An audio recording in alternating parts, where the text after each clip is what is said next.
Brent will be taking over operations effective immediately, Carl said, tapping the polished oak table like it owed him money. Fresh perspective. Harvard MBA. Bloodline you can trust. The silence in that conference room wasn't silence, it was a polite corporate aneurysm. My fingers were still resting on the leather-bound compliance folder when I heard the word bloodline. Like we were royalty, and this was Game of Thrones, but with more khakis and fewer morals. I turned a page in my notes. Didn't even blink. Brent, sitting to Carl's left with his tie askew and his ego choking the oxygen out of the room, shot me this pity smirk like I was some kind of office antique. The kind you don't throw out, just shuffle into storage while you Google a more modern solution.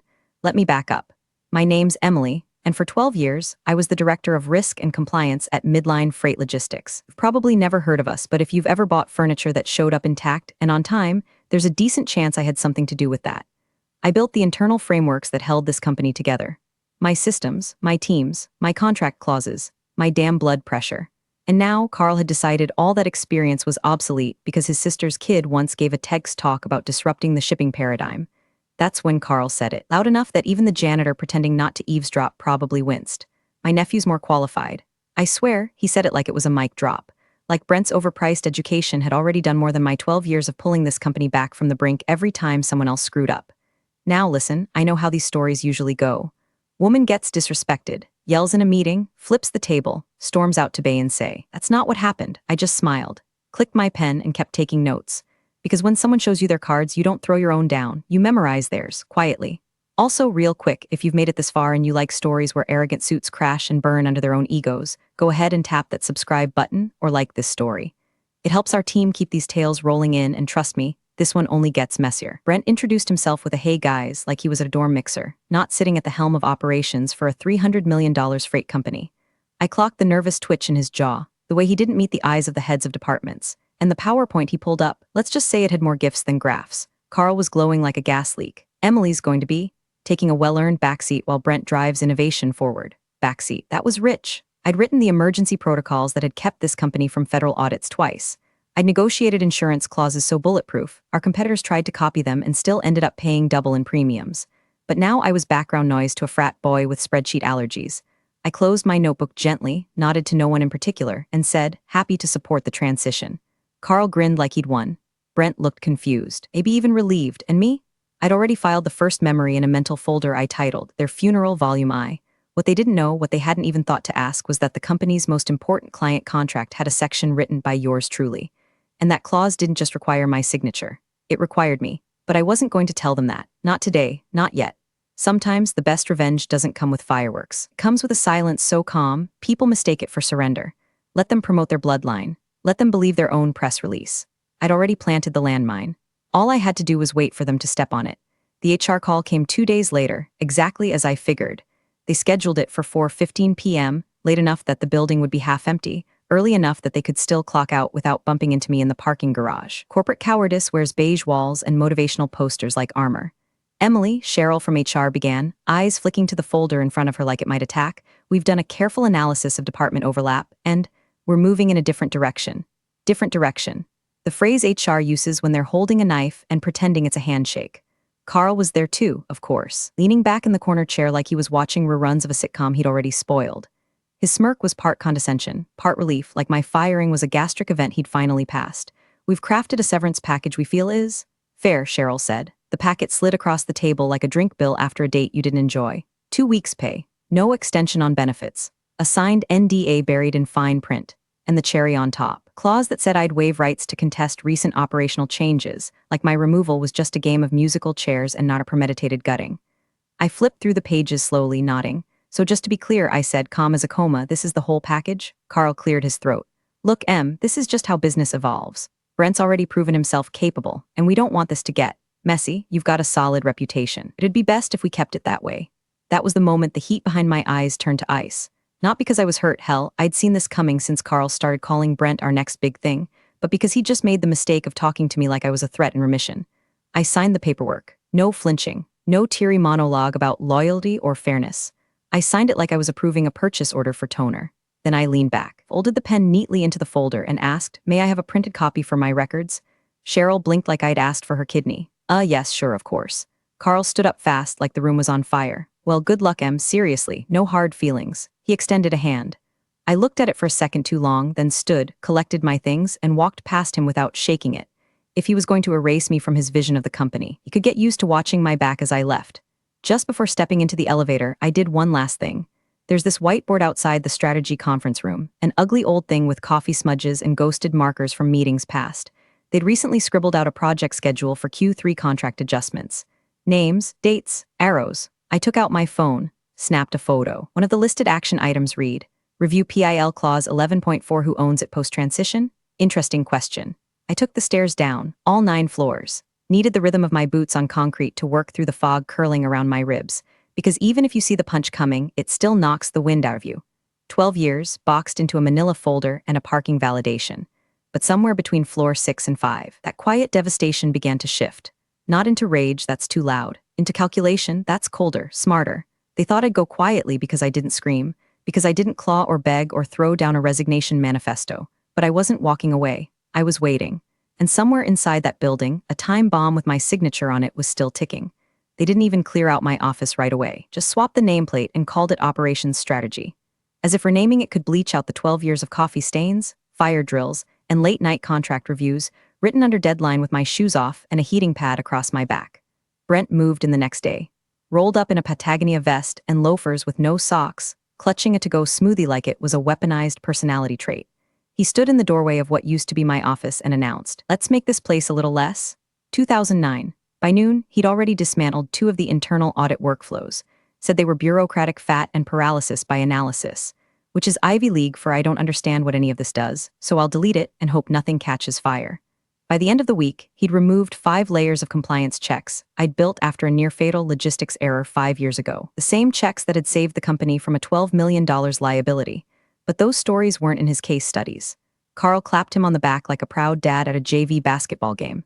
Finally, Carl said during a team huddle, "We've got some real innovation around here." Innovation, in this case, meant color-coded Slack channels and a 30-minute brainstorming session titled Disrupting Freight Culture. Meanwhile, inbox I no longer had access to began leaking its problems. My old assistant texted me once. They just forwarded a claim to Brent and he told the carrier to circle back after brunch. I didn't respond, didn't need to, it was already happening. But where it got interesting, eerily interesting, was my LinkedIn. First, the views started climbing. 10, 20, then 80 in 2 days. Then came the messages, old vendors, a former boss, guy I hadn't spoken to since I shut down a false billing scheme in 17. Some were vague, "Hey, heard you're exploring new opportunities, would love to connect." Others were sharper, "You were the backbone over there, we all knew it. If you're free to chat, I've got something in the works." One stuck out like a paper cut, a man named Nate Harper, senior analyst, Precision Interstate Logistics. The client, he hadn't messaged, just viewed my profile 3 times in 48 hours. No words, just watching, and me? I didn't reply to anyone, no thank you notes, no lunch dates, no passive-aggressive status updates about exciting new chapters. I just waited, let the ripples hit the edges of the pool. Because here's the thing about good compliance work, real, airtight risk systems. They don't blow up overnight, they decay, slowly. They rot from the inside out. And the people who cut out the guardrails don't even realize they're plummeting until they're halfway to the canyon floor. Brent kept pushing. Removed a third-party verification team that took 6 months to vet, scrapped quarterly reporting, called them redundant spend, started fast-tracking carrier approvals with gut checks. I watched it all from the outside, like someone watching their old house catch fire, but knowing they'd removed the propane tanks long before anyone lit the match. I started sleeping better. No buzzing from urgent emails. No late-night texts from Carl demanding we massage the language on reports to make it investor-friendly. No HR whispering about optics when I flagged real concerns. Just quiet. The void they thought they could fill with buzzwords and nepotism. But voids echo, and somewhere, in that echo chamber of stripped-down systems and half-baked leadership, the sound of a clause, section 11.4, page 73, was starting to whisper. I wasn't going to say a word, that clause was patient. And so was I. It came on a Tuesday, buried between a spam email from a wellness retreat I never signed up for and a receipt for a $6 cappuccino I barely remembered drinking. Subject, quick question, PIL compliance. The sender, Nate Harper, Precision Interstate Logistics. The client, their client. He kept it short. Barely 2 lines. Hey Emily, hope you're well. Off the record, did you ever sign off on the new liability structure for the Ridgefield expansion? Brent mentioned something, but I can't find your name anywhere on it. There it was. The whisper. Barely audible through the noise of corporate momentum, but sharp enough to slice clean through the fog. I sipped what was left of my lukewarm coffee and reread it, then clicked reply. You should probably read page 73 of the contract, I typed. Look for section 11.4. Then I hit send. No smiley face. No signature line. No elaboration, just enough rope. 10 minutes later, he viewed my LinkedIn profile again, then a third time. I imagined him flipping through a digital contract the size of a novella, full of boilerplate and legalese, until he hit the sentence. Any alteration, termination, or reassignment of director-level oversight regarding risk and liability must be reviewed and approved in writing by both parties no fewer than 60 days in advance.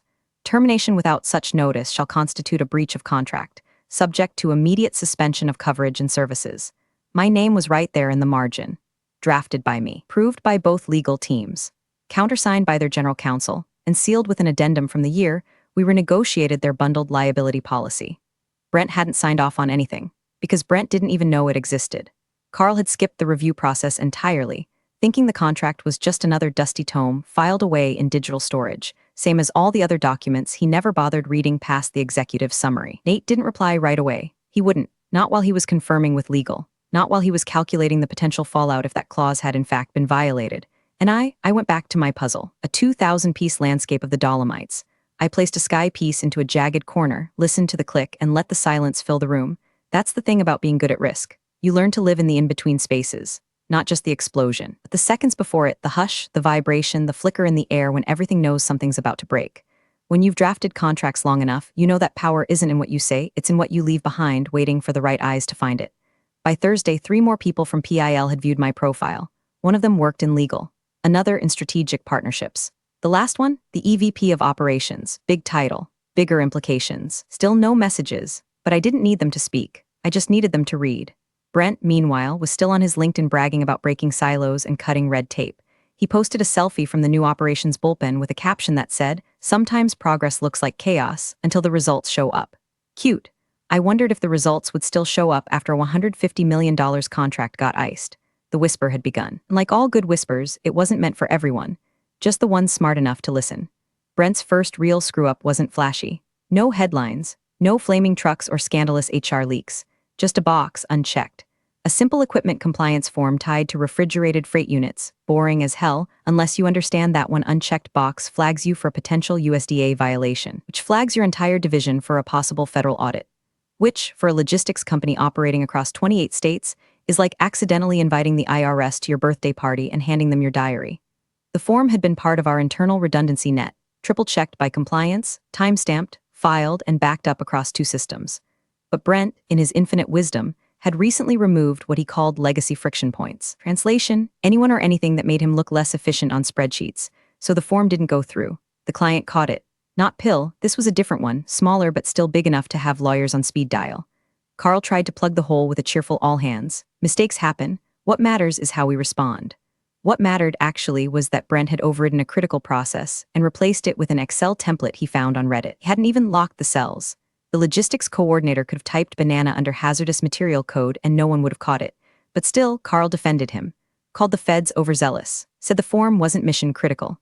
I'm sure that went over great with the client whose perishable shipment was now frozen in quarantine, racking up penalties by the hour. Then came the hallway meltdown. A junior analyst, fresh out of state school and too scared to even update her Slack status, overheard Brent near the vending machines, smacking the keypad and muttering, "Why the hell did she make the insurance stuff so complicated?" That she was me. He said it like I'd left behind a curse, like the risk protocols were some kind of malicious Sudoku instead of the thing standing between them and financial obliteration. He ranted about outdated frameworks, about how lawyers shouldn't be allowed to write freight contracts, and how none of this makes sense unless you're trying to get someone fired. The analyst didn't say a word, but she told someone, and that someone told someone else. And by the end of the day, half the department was whispering about the clause. And me, I got a card, plain envelope, no return address. Just a crisp, old-fashioned thank you note, heavy cardstock, dark blue ink, actual cursive. Emily, still the smartest risk clause I've seen. You never needed their praise. Just time, Morris Levinson-esque. Rhett. Morris had been part of the client-side legal team during the 2021 renegotiation. We'd spent 2 months battling over phrasing, debating semicolons and subparagraphs, and bonding over our shared hatred of vague language. He retired the following year. I hadn't heard from him since, until now. The paper trail was doing what it was designed to do. Protect in silence, expose when necessary. And Brent? He was running full speed into the walls I'd built not to trap him, but to keep the roof from caving in. He just never bothered to check the blueprints. The form incident didn't trigger a full audit, but it did force an internal review, and PIL was notified. Quietly, formally, with enough concern that Brent had to postpone his operations town hall webinar about revamping logistics for the next generation. I checked my LinkedIn again. 5 more views from PIL. 2 legal, 1 compliance, and a name I hadn't seen before, Rhonda Keller, senior risk strategist. They were assembling their own paper trail now, looking for answers. And 1 clause tucked on page 73 was waiting to be read aloud. Not by me, by them. On a gray Wednesday morning, while Brent was probably sipping something called a collagen-forward green tonic, Precision Interstate Logistics sent a formal meeting request stamped urgent in red across the top of the email header. It landed in the inboxes of Carl, the board, legal and operations leadership just after 9:17 a.m. The subject line was unassuming: liability oversight review, immediate clarification requested. But the CC list, that was nuclear: 6 from PIL's legal team, 3 from corporate risk, their EVP of strategic partnerships, and 1 name that hadn't shown up on any of Midline's meeting logs in 2 years, Daniel Reeves, Chief Compliance Officer, the same man who'd personally signed the 2021 contract addendum with my clause in it, the one with my name in bold. Carl, of course, read the email and assumed it was about a late shipment to their Houston warehouse that had arrived 3 days behind schedule. He even told the board chair, "We'll calm them down, offer a discount, spin it as a trucking issue." Brent didn't say much. Probably Googled liability clause for logistics and hoped it'd be multiple choice. But 7.2 miles across town, in a sunlit cafe where the baristas wore flannel aprons and the muffins cost $6 each, I got a text from a number I hadn't saved but remembered immediately. Jason K., former client exec, left PIL last year after the merger shakeup. We'd sparred a few times during compliance calls, always respectful, always strategic. The kind of man who knew when to talk and when to hold his cards. His message was 3 words: "You watching this?" I didn't reply, didn't need to. Instead, I refreshed PIL's company site. No changes. Checked Midline's press releases. Nothing. Then I looked at the clock, 10:02 a.m. The meeting had just started.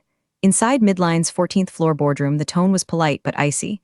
The PIL team entered not with notepads but with folders, printouts, tabs color-coded like they were preparing for court, not a conversation. Carl opened with a joke about traffic. No one laughed. PIL EVP began. "We've reviewed recent compliance issues stemming from the Ridgefield project, as well as subsequent communication gaps on liability reporting. There are several points of concern." Carl interrupted, smiling too wide, voice too loud. "We totally understand, and we take this seriously. We know the shipment delay was a black eye. Brent's already assembling a new process flow, and we," Daniel Reeves raised one hand. Calm, stern. "This isn't about Ridgefield logistics," he said. "This is about contract compliance. Specifically, Section 11.4 of the 2021 renegotiation. Silence. The kind of silence you can't fill. The kind that builds pressure behind the eardrums." Carl blinked. The general counsel, a woman who once told me I was too aggressive with indemnification language, began thumbing through her copy of the agreement like she was trying to find the fire alarm hidden in the text. "Brent?" He stared straight ahead, hands flat on the table like a kid caught cheating on a test he wrote himself. Meanwhile, back at the cafe, I stirred my coffee slowly, watching steam curl into the air like it was whispering secrets. PIL's team didn't call this meeting to vent. They called it to verify. And if they'd read what I think they had, there was no version of this ending that left Carl looking like anything but a man playing with matches in a room full of gasoline. Another text buzzed. "Jason K., clause has your name in it. You're about to be famous." I sipped. Not yet, but the fuse had been lit. Carl didn't read contracts. He skimmed them like a man skims an article he already disagrees with. Bullet points, bolded phrases, anything his brain could turn into a soundbite for the board. So when he got back to his office after the PIL meeting, red-faced and muttering about overreach and lawyers trying to play God, he pulled up the digital copy of the 2021 contract and hit Control+F. "Section 11.4, he barked. "Where the hell is it?" The general counsel, Lorraine, sharp, seasoned, and now visibly sweating through her silk blouse, hovered behind him. "That's not our standard numbering," she said quietly. "Looks like it was added as part of an amendment." Carl squinted. "Amendment? Who the hell signed an amendment?" Lorraine didn't answer because she knew. And now, finally, he knew she knew. The clause appeared like a ghost summoned by arrogance. Not hidden, just inconvenient, tucked between warranty exclusions and indemnity definitions. But there it was, clean, legal, unmistakable. Any alteration, reassignment, or removal of director-level risk oversight, including but not limited to roles defined in Exhibit C, without a 60-day mutual written notice, shall result in immediate breach of insurance liability agreement and suspension of all related coverages. This clause is non-deligible and bound to named oversight officer, Emily R. Kane Dyer, of Risk and Compliance. Carl's lips moved as he read it like the words were too slippery to grasp. His finger jabbed the screen.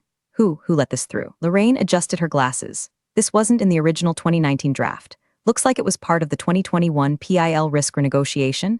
I didn't draft this version, Carl snapped. Well, who did? Lorraine didn't answer. She didn't need to.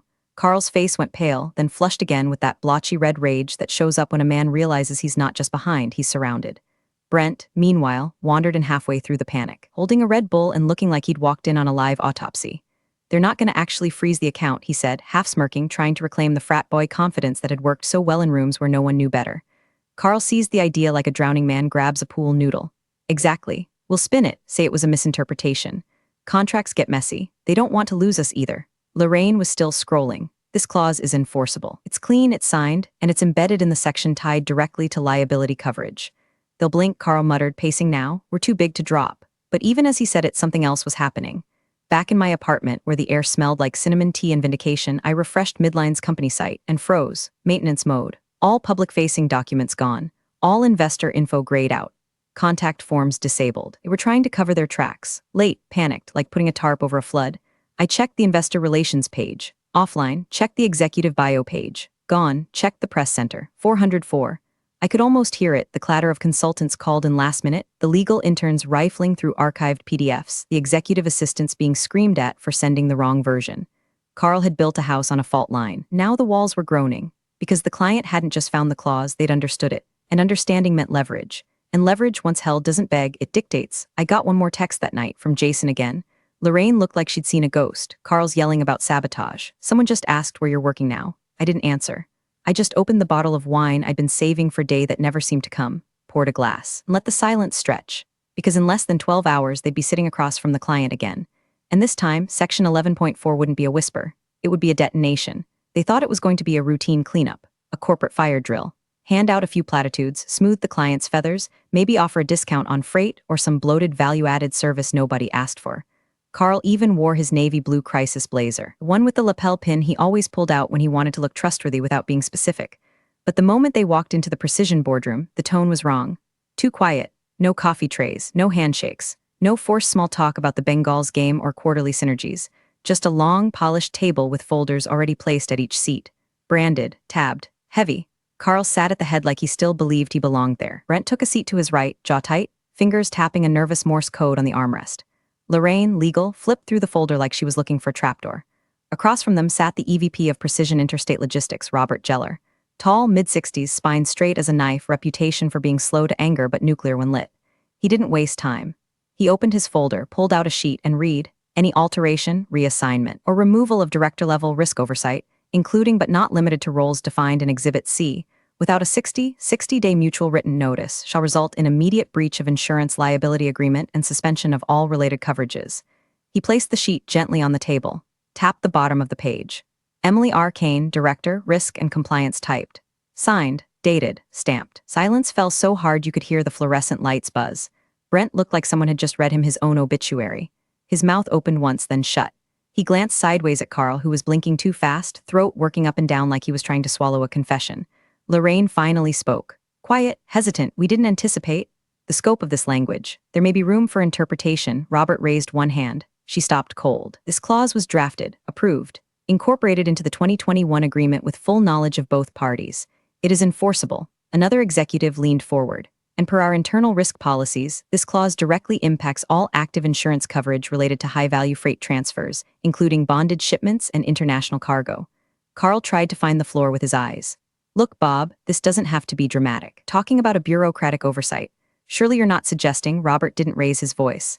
He didn't need to. "Effective immediately, until this is resolved to our legal satisfaction, our $150 million account is on hold." He let that hang, not under review, not pending renegotiation. On hold. Carl opened his mouth, then closed it. Brent leaned forward like he wanted to speak, but the only sound that came out was a dry swallow. Lorraine looked down at her copy of the contract, jaw slack, cheeks drained of color. The freight contract that made up over half of Midline's total annual revenue had just been shut off like a faucet. Not because of a market crash, not because of a strike, but because they removed the one person who had been the clause's guardian, and they did it without reading the fine print. Carl finally croaked. "What would resolution look like to you?" Robert didn't even blink. "Restoring oversight, in full, or renegotiating from zero, that's your choice." And then he stood. The meeting was over. Carl remained frozen in his chair, a man watching the sand in the hourglass run dry and realizing he'd used it all building castles instead of defenses. Brent looked at him like a kid looks at a parent who just confessed the tooth fairy's not real and Santa Claus is in collections. Back in my apartment, I received one new text. "Jason K." They read the clause out loud. In full, Carl looks like he aged 10 years. I stared at the message, then turned my phone face down and walked to the window. Below me, the city buzzed, normal, unaware. But at the top of Midline's ivory tower, a bomb had gone off. Not loud, not messy, just precise, contractual and mine. They didn't even make it back to their own offices before the panic started. In the elevator ride down from Precision's conference floor, Brent leaned into Carl and hissed, "What the hell just happened?" Carl didn't answer.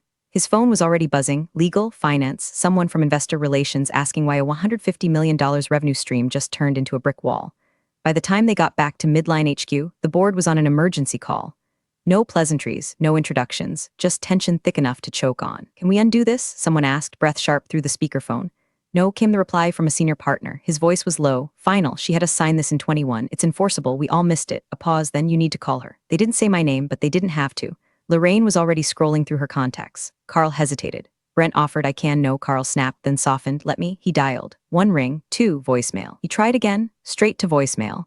The tone of the room shifted from control to something that smelled like fear. As if they were realizing, for the first time, that the person they'd sidelined without ceremony might have just pulled the pin on the only grenade they'd never bothered to notice. Carl typed out a message, staring at the screen like it might explode. "Emily, we need to talk. Please call me. Let's fix this." He stared at the 3 little dots that never appeared, and me. I was sitting on a patio across town, sunlight spilling over the edge of my coffee mug, the kind with a chip on the rim I always used because it made things feel less perfect, more honest. Across from me sat a woman in a navy blazer, smart eyes, clipped tone. Her name was Dana, recruiter for Precision's legal division. She didn't waste time. "You've been on their radar since the 2021 renegotiation," she said, sliding a folder across the table. "We're just waiting for them to do something stupid." I smiled, not smug, not cruel, just satisfied. The kind of smile that only comes when everything you saw coming finally arrives, right on time. My phone buzzed. Carl buzzed again. "Brent, this one I didn't expect. Just 2 words, can we talk?" I silenced it. Dana kept talking about compensation, about oversight, about direct access to decision makers. I nodded, sipped, said nothing. Let her speak. I already knew the answer. I'd never needed revenge, just clarity. And now, Carl was drowning in it. They hadn't just fired me. They'd fired the person holding the only thread that kept their biggest client contract from unraveling, and now that thread was in my hands. I looked down at my phone one last time before placing it screen side down on the table. Calls I'd never return. Voicemails I'd never listen to. Messages typed too late. By people who never once thought to ask what I'd built, only how fast they could replace me.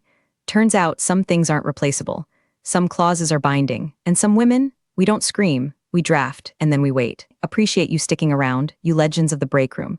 Subscribe for more chaos. Let's make your old managers spill their coffee in fear.